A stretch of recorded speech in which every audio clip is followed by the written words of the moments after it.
Shalom.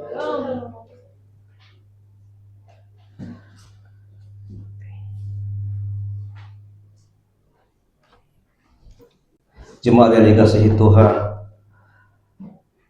hari ini kita memperingati hari kematian Tuhan kita Yesus Kristus di kayu salib. Kalau kita mengingat kematian Tuhan kita Yesus Kristus, kalau kita baca dalam Alkitab, sungguh begitu miris, sungguh begitu ngenes, sungguh bikin hati tersayat dengan kematian Tuhan kita Yesus Kristus. Saya pastikan satupun tidak ada yang mampu melakukan apa yang dilakukan oleh Tuhan Yesus demi untuk kita, demi untuk membebaskan kita, demi untuk melepaskan kita daripada kebinasaan. Saya rasa berita, cerita tentang kematian Tuhan Yesus kita semua udah tahu dan udah berkali-kali disampaikan. Berkali-kali disampaikan dalam setiap ibadah-ibadah, mungkin mulai dari kita kecil sudah disampaikan. Kematian Tuhan kita Yesus Kristus adalah hal yang bikin hati tersayat. Dia berani berkorban. Dia mau mengambil rupa sebagai manusia, merendahkan diri serendah-rendahnya, mengosongkan diri. Untuk apa? Supaya saya dan saudara-saudara diselamatkan. Puji Tuhan. Dan kalau kita lihat kematian Tuhan kita Yesus Kristus, yang menyalibkan Tuhan kita Yesus Kristus bukanlah orang-orang yang tidak mengenal Tuhan. Saudara-saudara tahu, penyaliban Tuhan Yesus Kristus pada zaman Pontius Pilatus. Pontius Pilatus ini adalah gubernur Yudea di Kekaisaran Romawi. Ya. Di zaman pemerintahan gubernur Pontius Pilatus ini, siapa yang memaksa dia untuk Yesus disalibkan? Sebenarnya Pilatus sendiri mengatakan, saya tidak menemukan kesalahan apa-apa dalam diri orang ini. Saya tidak punya alasan untuk menyalibkan dia. Tapi saudara tahu, siapa yang memaksa Pilatus untuk menyalibkan Yesus? Memang massa, tapi siapa pemicu di belakangnya? Kalau saudara tahu, pemicu di belakangnya adalah pemimpin-pemimpin agama Yahudi. Artinya yang menyalibkan Yesus bukan orang-orang yang tidak mengenal kebenaran, bukan orang yang tidak tahu Alkitab, bukan orang yang tidak tahu hukum-hukum Allah. Justru mereka pemimpin-pemimpin agama Yahudi yang kita tahu. Pemimpin-pemimpin agama Yahudi ini adalah pasti sangat faham, sangat fasih, sangat mengerti dengan hukum-hukum Allah. Tapi justru mereka yang memicu ini, justru mereka yang memimpin penyaliban Yesus. Dengan alasan Yesus ini adalah merupakan ancaman. Yesus ini dia mengatakan dirinya Allah.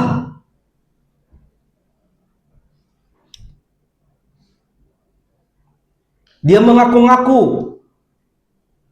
dirinya anak Allah. Ya, kalau di sana itu, kalau dikatakan dirinya anak Allah berarti dia sendiri Allah. Nah, pemimpin-pemimpin agama ini ketakutan dengan pernyataan atau kehadiran Yesus ini. Kenapa? Sebenarnya kalau kita lihat mereka alasannya ini menodai keagamaan kita, menodai keyakinan kita. Masa dia mengaku-ngaku diri Allah? Tapi sebenarnya bukan itu alasannya. Alasannya apa? Mereka takut pamor mereka itu hilang. Dengan kehadiran Yesus, maka pamor orang-orang ini, pemimpin-pemimpin agama ini akan hilang. Dengan hadirnya Yesus, bisa melakukan banyak mukjizat-mukjizat, maka itulah yang membuat pemimpin-pemimpin agama ini takut. Wah, istilahnya sekarang jabatan kita diambil ini sama orang ini. Dia mengaku-ngaku raja Nazaret, raja orang-orang Nazaret. Dia mengaku anak Allah. Wah, bisa hilang mata pencaharian kita. Nah, akhirnya pemimpin-pemimpin agama pun mereka yang terlibat di dalam pembunuhan ini. Siapa yang terlibat? Ya, pemimpinnya memang Pontius Pilatus. Yang mengeksekusi ya tentara-tentara Romawi. Tapi yang menginisiasi semuanya siapa? Pemimpin-pemimpin agama Yahudi. Yang mengkhianati ya Yudas Iskariot. Jadi kalau ada di tengah-tengah jemaat, kalau ada anak-anak Tuhan, kalau ada di tengah-tengah gereja yang mengkhianati Yesus, memang sudah terjadi zaman dahulu. Pemimpin-pemimpin agama pun yang menginisiasi pembunuhan dan penyaliban Yesus. Saudara yang kasih Tuhan, sungguh keji. Pembunuhan, penyaliban Yesus sungguh keji. Jahat. Bahkan tidak berlebihan kalau saya katakan sangat kurang ajar. Mereka menyiksa Yesus, menganiaya Yesus, menyalibkan. Dan anehnya ini, yang melakukan ini malah pemimpin-pemimpin agama. Saudaraku, mari kita anak-anak Tuhan. Kita yang sudah ditebus oleh Allah dari dosa-dosa kita. Jangan sampai kita mengkhianati Yesus. Kita sudah diselamatkan. Tanpa pengorbanannya, kita nggak tahu. Kita seperti apa, nasib kita seperti apa. Dipastikan akan binasa. Tapi dia hadir, mengosongkan diri, merendahkan diri serendah-rendahnya, mengambil rupa sebagai manusia. Untuk apa? Untuk menyelamatkan kita. Nah, hari ini saya akan menyampaikan firman Tuhan bagi kita. Di Jumat Agung ini, saya akan mengangkat tema firman Tuhan, yaitu Kristus ingin menanggung sepenuhnya. Kita baca dari Matius pasal 27 ayat 34. Matius 27 ayat 34, demikian firman Tuhan. Mereka memberi dia minum anggur bercampur empedu, tetapi setelah dia mencicipinya, dia tidak mau meminumnya. Puji Tuhan. Jemaat yang dikasihi Tuhan, kelahiran, kematian, kebangkitan, dan kenaikan Yesus ke surga, ini adalah merupakan rangkaian peristiwa karya penyelamatan Allah bagi kita. Jadi kalau orang mengatakan, kalau dia Allah, kenapa dia harus mati? Kalau dia Allah, kenapa dia tidak bisa menyelamatkan dirinya? Bukan seperti itu konsepnya. Tapi ini adalah rangkaian peristiwa karya penyelamatan Allah bagi kita, umat manusia. Makanya dia harus mati. Kalau dia tidak mati, maka sia-sialah karya penyelamatan itu. Inilah karya penyelamatan yang tidak bisa dilepas. Itu satu paket. Kelahiran, kematian, kebangkitan, dan kenaikan ke surga. Itu semua satu paket. Ya. Jadi Jumat Agung ini adalah hari yang sangat penting bagi kita orang-orang Kristen. Karena kenapa? Kita memperingati kematian Yesus Kristus di kayu salib. Jadi bedakannya Paskah dengan Jumat Agung. Kalau Jumat Agung itu kematian. Nanti Paskah hari Minggu itu kebangkitannya. Kadang-kadang dicampur aduk. Ya, hari ini kita memperingati Jumat Agung. Ya, hari kematian Tuhan kita Yesus Kristus. Nah, dalam peristiwa ini sesuai dengan ayat baru kita baca, kita melihat bahwa Yesus tidak mau meminum anggur yang bercampur empedu yang diberikan kepadanya. Lalu ada apa makna di balik ini semuanya? Kenapa Yesus tidak mau meminum anggur yang bercampur empedu ini yang diberikan kepadanya?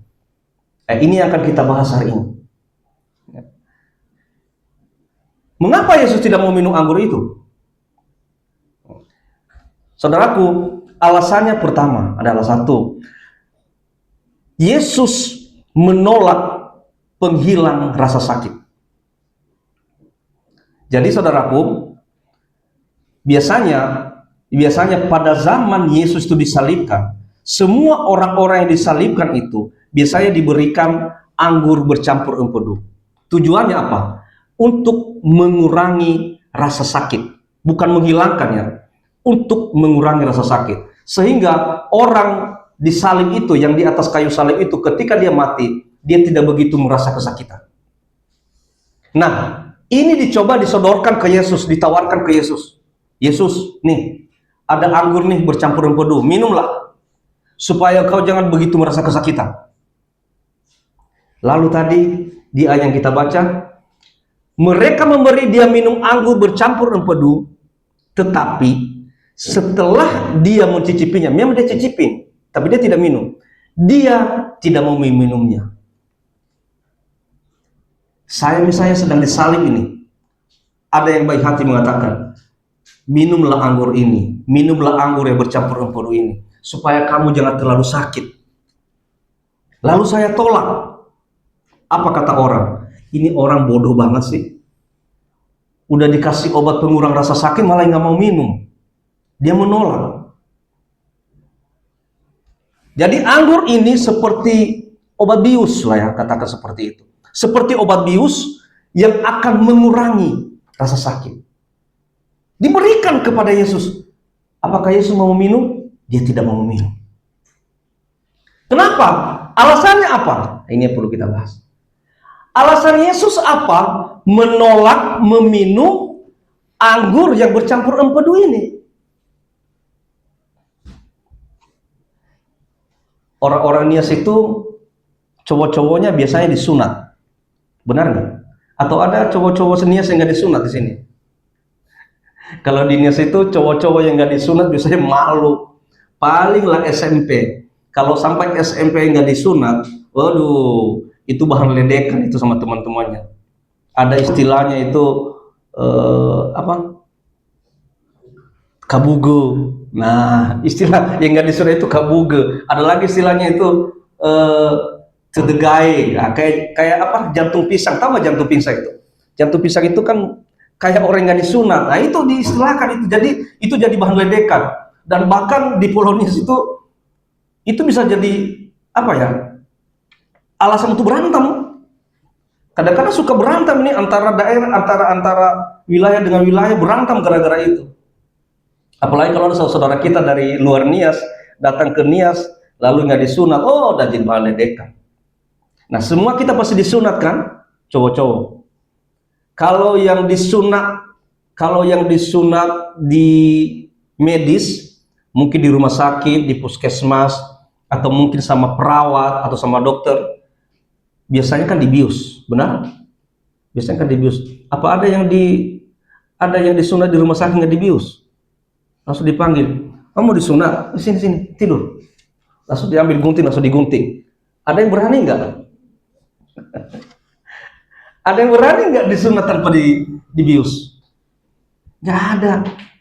Saya ingat dulu Devon waktu disunat di rumah sakit Mitra.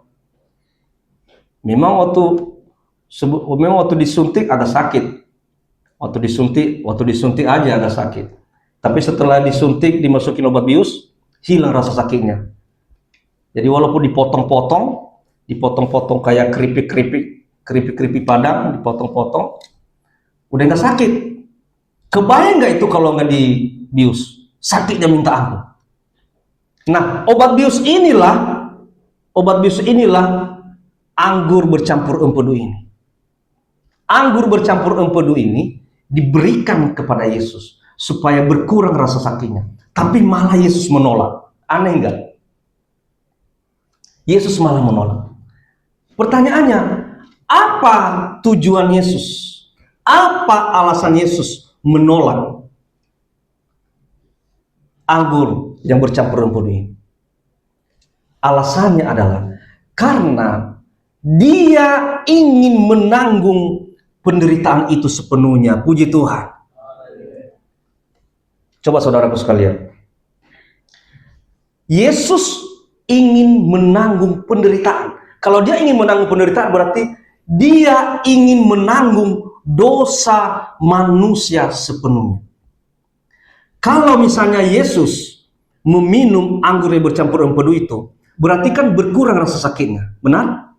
Berkurang rasa sakitnya. Berarti Yesus tidak menanggung sepenuhnya dosa manusia.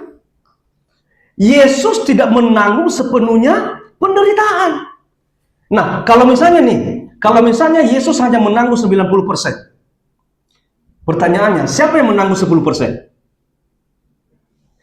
Halo? Siapa yang menanggung 10%? Manusia. Kalau manusia masih menanggung dosa 10%, pertanyaannya, itu selamat enggak? Tetap tidak selamat. Yang diselamatkan adalah yang sudah terbebas dari dosa. Inilah alasan Yesus menolak meminum anggur yang bercampur empedu. Supaya dia menanggung sepenuhnya penderitaan itu. Supaya dia menanggung sepenuhnya dosa-dosa manusia. Sehingga dengan dia menanggung itu sepenuhnya, maka manusia 100% sepenuhnya bebas dari dosa. Haleluya. Sungguh luar biasa Tuhan kita. Tuhan kita Yesus Kristus. Dia rela, meskipun dia ditawarkan obat mengurangi rasa sakit, dia tidak mau. Kenapa? Jangan. Nanti kan Bapak mengharapkan masih 10% lagi dia tanggung dosanya, tetap juga nggak selamat. Nanti si Ete tetap aja dia ada dosanya 10% lagi, tetap nggak bisa masuk surga. Udah, biar saya menanggung semuanya. Saya nggak mau meminum anggur itu. Saya menolak. Saya menanggung semuanya, sepenuhnya. Kenapa? Supaya manusia ini semua selamat. Haleluya. Saudara yang kasih Tuhan, Kristus ingin menanggung sepenuhnya. Itulah alasannya dia tidak meminum anggur yang bercampur empedu ini. Yang kedua, apa alasan Yesus tidak meminum anggur yang bercampur empedu ini? Alasannya adalah menunjukkan ketaatannya. Ya. Menunjukkan ketaatannya. Yesus tidak mau meminum anggur bercampur empedu itu karena dia ingin menunjukkan ketaatannya kepada Bapa. Bapa ingin membebaskan kita sepenuhnya dari kuasa dosa. Nah, Yesus taat dengan kehendak Bapa. Dia menolak semua penawar. Dia menolak semua yang mengurangi rasa sakit. Dia ingin menanggung semuanya 100%. Kenapa? Itu bukti ketaatannya kepada kehendak Bapa. Nah, saudaraku sekalian, terkadang kita, ya, anak-anak Tuhan,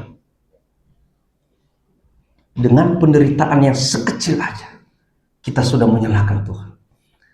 Ketika kita menghadapi sedikit masalah aja, kesulitan yang sedikit, yang tidak sebanding dengan kesulitan yang dialami oleh Tuhan kita Yesus Kristus, malah kita mencari jalan lain. Ingat, Yesus tidak mencari jalan lain loh, ditawarkan malah, tapi Yesus menolak. Manusia zaman sekarang bagaimana? Apakah menolak? Boro-boro. Bila perlu dia mencari jalan lain. Wah, susah banget nih hidup. Capek hidup susah, capek hidup miskin, capek masalah, besar sekali masalah. Apa-apa masalah, masalah yang satu belum selesai, datang lagi masalah yang lain. Waduh, gimana caranya? Ya cari jalan lain. Banyak sekarang jalan lain. Dia mencari bantuan kepada manusia, dia mencari pertolongan manusia, yang itu semuanya semu. Pak Firman Tuhan mengatakan, terkutuklah yang mengandalkan manusia. Justru manusia mencari pertolongan kepada manusia. Ya, saudaraku, Yesus menunjukkan ketaatan. Dia tidak mau tahu, mau ditawarkan apapun, ditolak. Kenapa? Ini kehendak Bapa-Ku, supaya Aku membebaskan manusia sepenuhnya dari kuasa dosa. Makanya dia ingin menanggung sepenuhnya.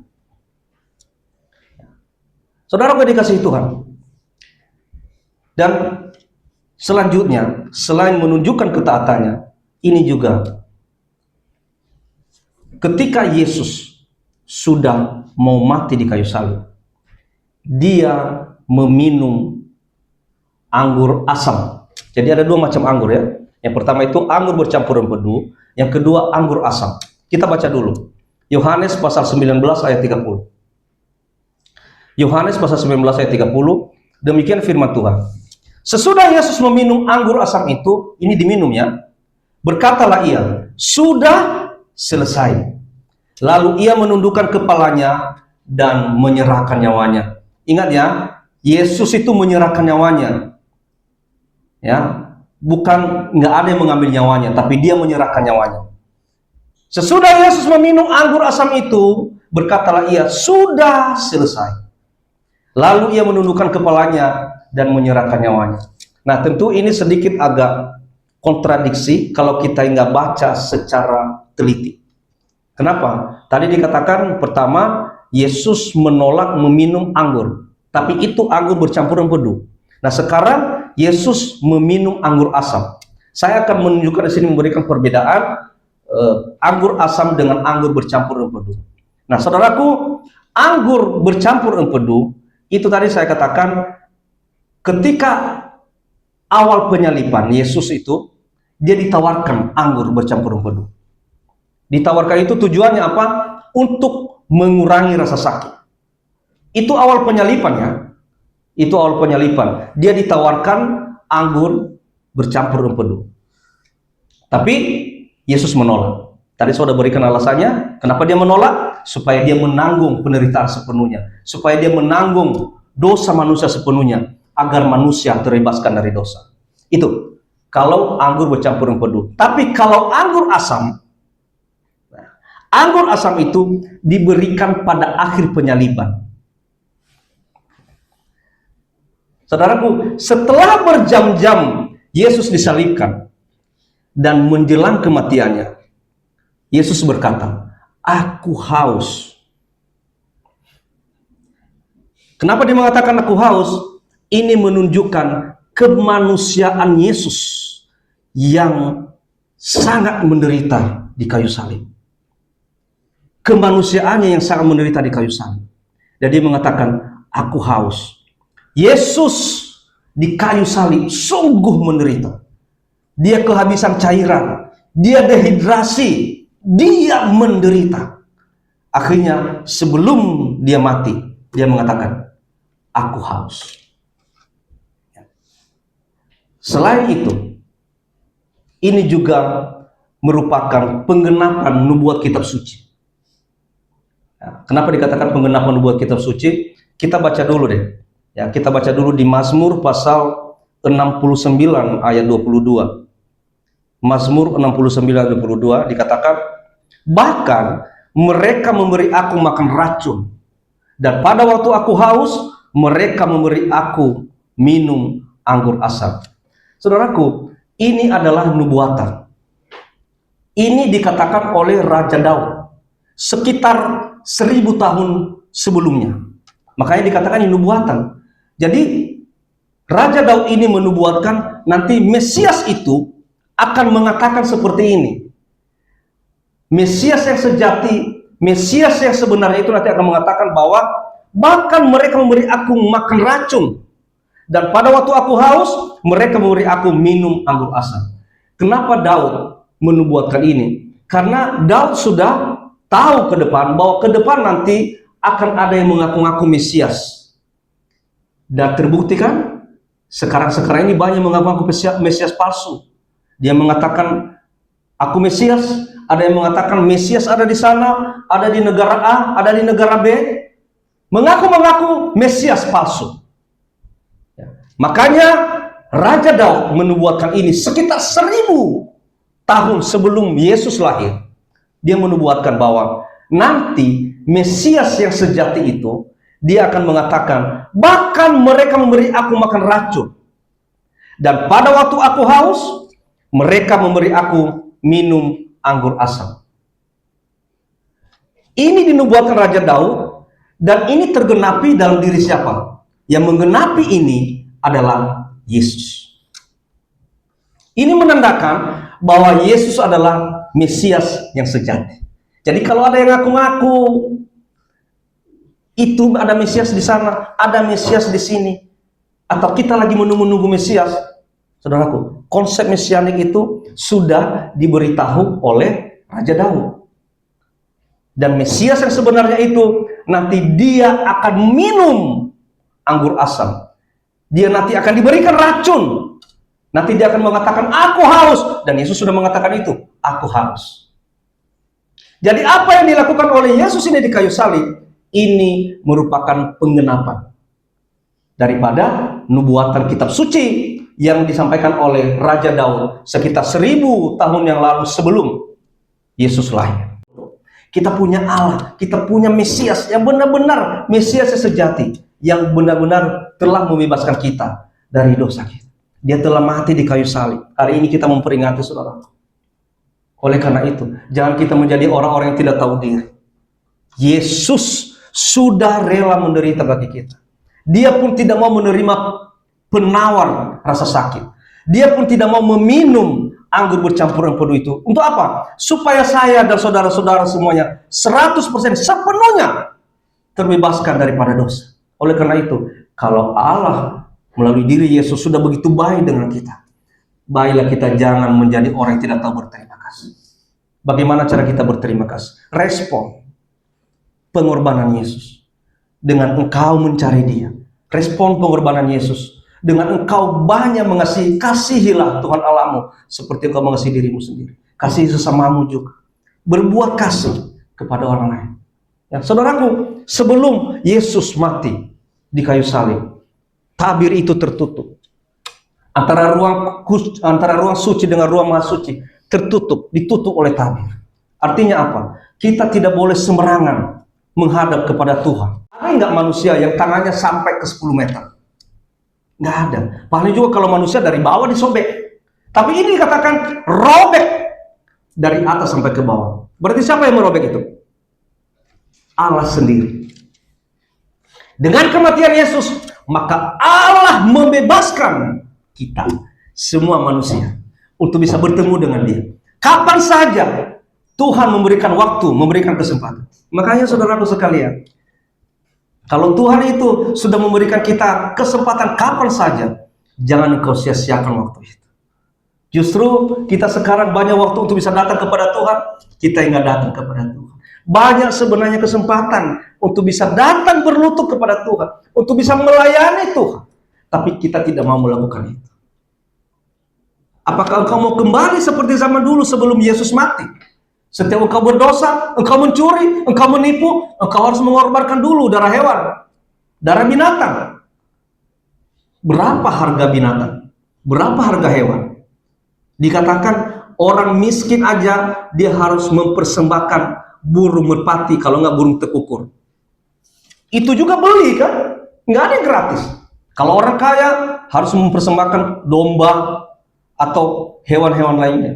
Domba jantannya tidak bercacat, tidak bercela. Itu harus dikorbankan. Berapa harganya? Kalau kau berdosa, berarti kau harus bayar harga. Kalau kau nggak bayar harga, maka dosamu tetap. Sekarang tabir itu sudah dibelah dari atas ke bawah. Engkau berdosa sekarang, tinggal engkau masuk kamar berlutut, minta ampun sama Tuhan, selesai. Tapi jangan mengulangi kembali. Engkau mencuri, engkau berbohong, engkau menipu, engkau berzina, atau engkau melakukan hal-hal yang keji di hadapan Tuhan. Tidak perlu lagi membawa lagi korban persembahan. Tidak perlu lagi mengorbankan darah hewan. Cukup engkau datang kepada Tuhan, berlutut kepada Tuhan, minta ampun, maka engkau sudah diampuni. Tapi dengan syarat tidak boleh mengulanginya kembali. Saudaraku, kematian Tuhan kita Yesus Kristus sudah membebaskan kita bertemu dengan Allah kapan saja. Tabir sudah terbelah, sudah dibuka, disingkapkan semua itu. Kita bebas. Kapan saja engkau datang kepada Tuhan, silakan. Itu penggenapan daripada kitab suci dengan melakukan pekerjaan Tuhan dan menunjukkan kasih-Nya kepada orang lain. Ada seorang pengkhotbah dari Inggris namanya John Wesley. Ya. Dia mengatakan begini. Ini terkait dengan mengenapi tujuan hidup kita ya. John Wesley mengatakan begini, do all the good you can, by all the means you can, in all the ways you can, in all the place you can, at all the times you can, to all the people you can, as long as ever you can. Artinya apa?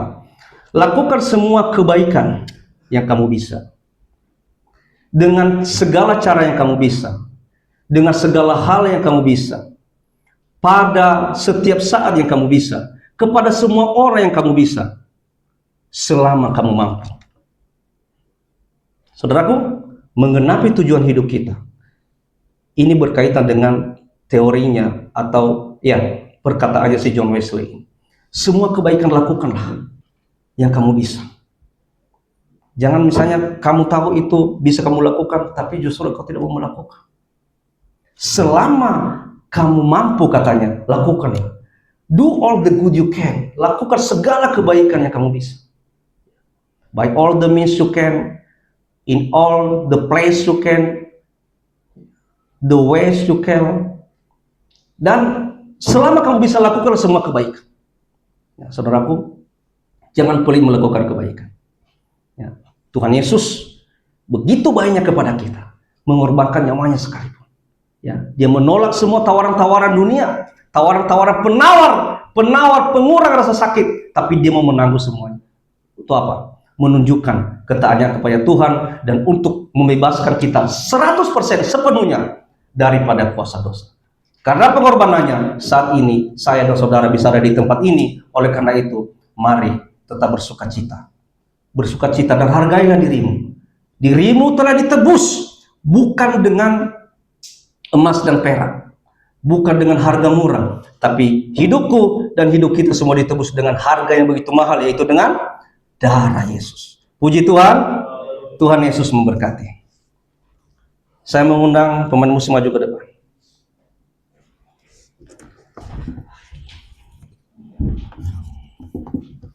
Kita akan masuk dalam perjamuan kudus berkaitan dengan memperingati hari kematian Tuhan kita Yesus Kristus. Hari ini kita akan menikmati tubuh dan darah Yesus.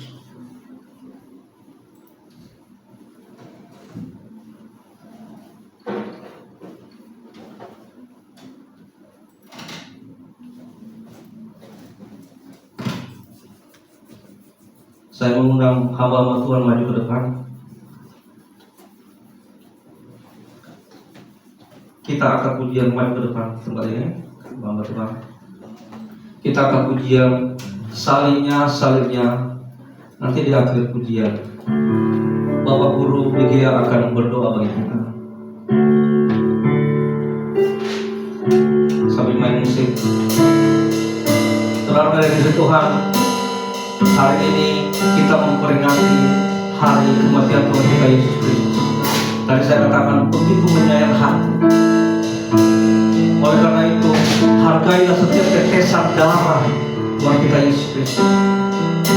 Dan hari ini perjamuan kudus ini dimaknai sebagai tubuh dan darah Kristus yang telah tertumpah di kayu salib, dan sebagai sebuah pengakuan bahwa Yesus Kristus telah mati dan bangkit bagi keselamatan manusia. Roti melambangkan tubuh dan anggur sebagai materai yang dikuduskan Yesus sebagai darahnya untuk penebusan dosa. Sebelum kita masuk di dalam pujian ini, saya ingin kita semua berdiam diri sebentar. Kurangi volumenya. Kita berdiam diri sebentar. Mari kita berdoa secara pribadi kepada Tuhan. Sebelum kau menikmati tubuh dan darah Yesus, mari berdoa secara pribadi kepada Tuhan. Mohon ampun kepada Tuhan. Mungkin selama ini engkau telah banyak mengecewakan Tuhan. Mungkin selama ini engkau telah banyak menyakiti hati Tuhan, melukai hati Tuhan, dalam sikapmu, perkataanmu, tindakanmu, pikiranmu. Saya juga. Mungkin kita telah banyak mengecewakan Tuhan. Mari renungkan semua kesalahan-kesalahan yang telah aku lakukan di dalam Tuhan. datang di hadapan Tuhan, berdoa secara pribadi, mohon ampun kepada Tuhan, minta kepada Tuhan, Tuhan, layakkan aku menikmati tubuh dan darah-Mu, layakkan aku Tuhan, agar aku bisa menikmati keselamatan oleh karena pengorbanan-Mu. Mari saya berikan waktu bagi kita 1 menit untuk bisa berdoa secara pribadi kepada Tuhan. Doa dimulai.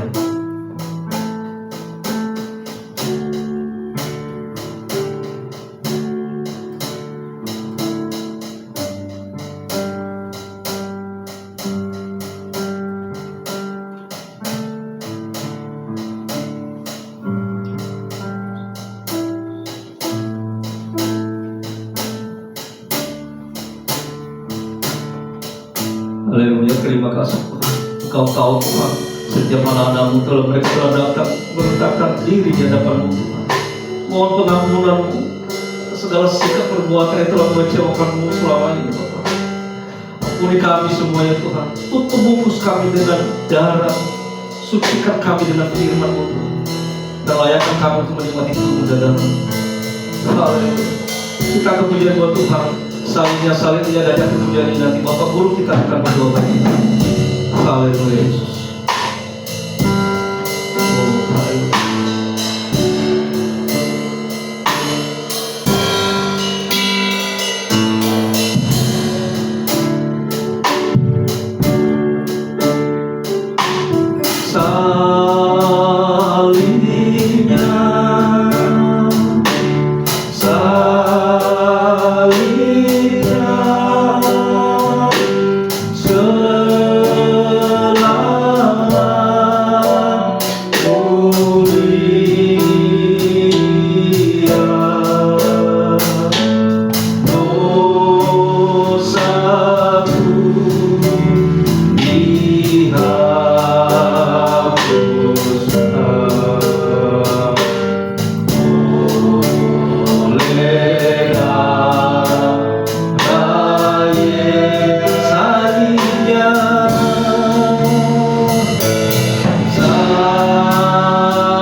Di hadapan Tuhan kami bersyukur. Kami mengingat bahwa kebaikan Tuhan telah nyata bagi kami 2000 tahun yang lalu di atas kayu salib. Dan hari ini kami memperingati tidak ada kasih selain daripada Engkau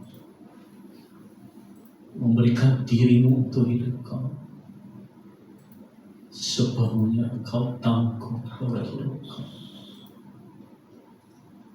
Kesejatianmu nyata, darahmu tercurah bagi kami. Terima kasih Bapa atas kebaikan Tuhan yang begitu besar, membawa kami dalam kebebasan, melepaskan kami dari ikatan dosa, menguatkan kami, menyehatkan kami,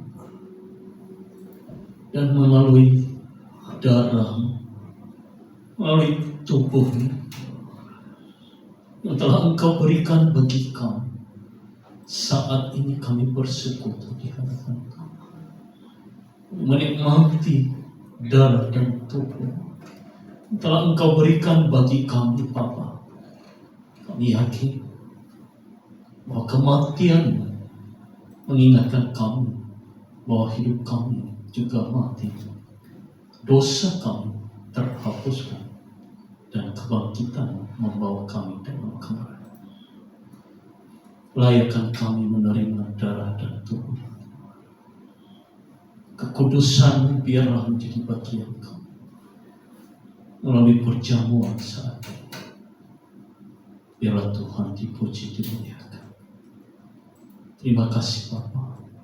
Kami berdoa mengucap syukur dalam nama Yesus Kristus. Amin. Kita akan sekali lagi salimnya, dan nanti hamba Tuhan akan memberikan roti dan anggur kepada semua jemaat.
Silakan semuanya berdiri.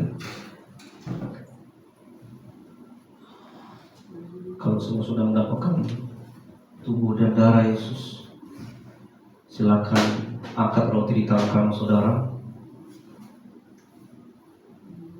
Dengarkan firman Tuhan.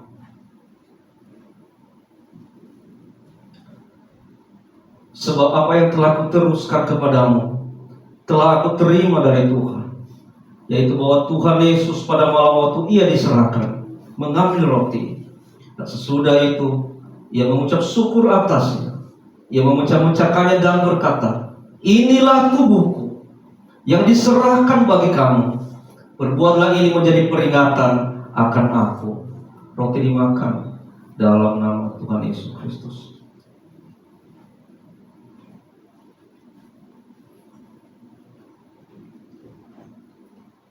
Silakan Pak. Pindahkan aku ke tangan kanan dan silakan diangkat.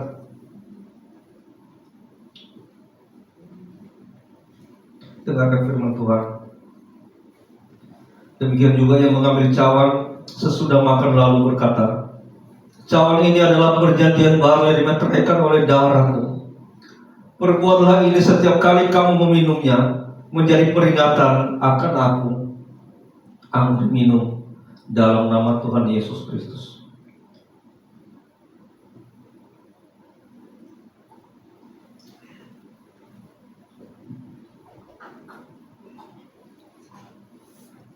Sebab setiap kali kamu makan roti ini dan minum cawan ini, kamu memberitakan kematian Tuhan sampai Ia datang. Haleluya. Baik-baik yang dikasihi Tuhan, kita telah menikmati tubuh dan darahnya. Percayalah bahwa inilah semakin mendekatkan engkau dengan Tuhan. Engkau telah bersatu dengan Dia, engkau telah intim dengan Dia melalui tubuh dan darahnya. Kita akan pujian buat Tuhan, bukan dengan barang fana. Dan di akhir pujian nanti Bapak Pendeta Gerhardem akan berdoa syafaat bagi kita, bukan dengan barang fana.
hari ini Tuhan Yesus kami kembali memperingati akan pengorbanan Tuhan atas hidup kami, di mana Tuhan mati di kayu salib untuk menebus kami manusia yang penuh dengan dosa ini. Selama beribu tahun hidup manusia tidak menentu selamat atau tidak selamat, tetapi oleh karena inisiatif Tuhan, oleh karena kemurahan Tuhan, oleh karena Tuhan masih melihat hidup kami begitu berharga untuk dipertaruhkan, maka Tuhan Yesus oleh karena kemurahan Tuhan, oleh karena kebaikan-Mu, oleh karena kasih Tuhan yang sungguh besar itu, Tuhan rela menjadi manusia dan mati di kayu salib oleh karena kami manusia ini. Terima kasih Tuhan Yesus, Engkau tidak menebus kami dengan perak, Engkau tidak menebus kami dengan emas, Engkau tidak menebus kami dengan yang lain, tetapi Engkau menebus kami dengan darah-Mu yang suci, darah yang tidak berdosa itu. Tetapi dengan darah-Mu yang suci, Engkau membalut hidup kami, Engkau menyucikan hidup kami, sehingga hidup kami direset kembali, disucikan, sehingga kami kembali kepada titik nol dan memulai kehidupan yang baru. Kini tubuh dan darah-Mu Tuhan Yesus, melalui perjamuan kudus hari ini, anggur dan roti yang telah kami nikmati, kiranya itu akan menjadi peringatan hidup bagi kami, supaya kami terus mengingat bahwa Tuhan telah mencurahkan darah-Mu dan juga tubuh-Mu yang telah hancur bagi kami, hanya demi kami manusia ini. Terima kasih Tuhan Yesus, terima kasih firman-Mu yang telah Engkau bentangkan bagi kami hari ini melalui hamba-Mu. Kiranya juga Tuhan menolong kami memahami, supaya firman ini menjadi peringatan dan pengingat bagi kami bahwa Tuhan mempertaruhkan hidup bagi kami. Engkau menolak penahan penderitaan, Engkau juga menolong hidup kami, dan Engkau menanggung secara keseluruhan bagaimana kami akan tetap hidup ditebus oleh Tuhan. Terima kasih Tuhan Yesus, terima kasih. Kiranya firman-Mu akan menjadi kekuatan kami, perjalanan hidup kami sepanjang kami mengiring Tuhan di sepanjang kehidupan kami. Terima kasih Tuhan Yesus, terima kasih. Seluruhnya kehidupan kami serahkan ke dalam tangan-Mu di sepanjang hari ini. Kiranya Tuhan menolong kami, bahkan sepanjang minggu, bahkan esok hari, bahkan hari Minggu, kami akan kembali memperingati akan kebangkitan Yesus Kristus dari kematian. Dan jika Tuhan izinkan, hari Minggu ini kami akan bersama-sama dengan anak panti Hagaini yang ada di Medan Satria di Harapan Indah.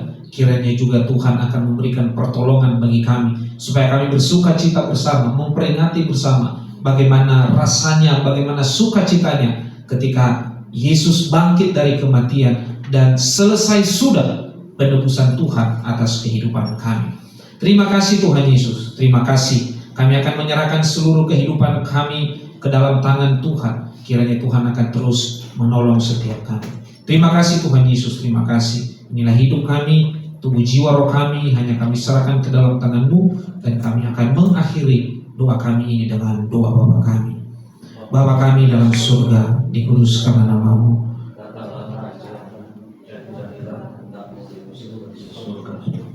Berilah kami pada hari ini makanan kami yang secukupnya. Ampunilah kami akan kesalahan kami, seperti kami mengampuni orang yang bersalah kepada kami. Janganlah membawa kami dalam pencobaan, tetapi lepaskanlah kami daripada yang jahat. Karena Engkaulah yang mempunyai kerajaan dan kuasa dan kemuliaan sampai selama-lamanya. Haleluya. Saudaraku sekalian, mari terima berkat Tuhan, renungkan firman Tuhan dan praktikkan dalam kehidupan. Maka berkat ini akan sepenuhnya dalam kehidupan. Anugerah dari Tuhan kita Yesus Kristus, kasih dari Allah Bapa, dan persekutuan Roh Kudus menyertai Bapak Ibu saudaraku sekalian siang hari ini kekal sampai selama-lamanya. Haleluya. Amin.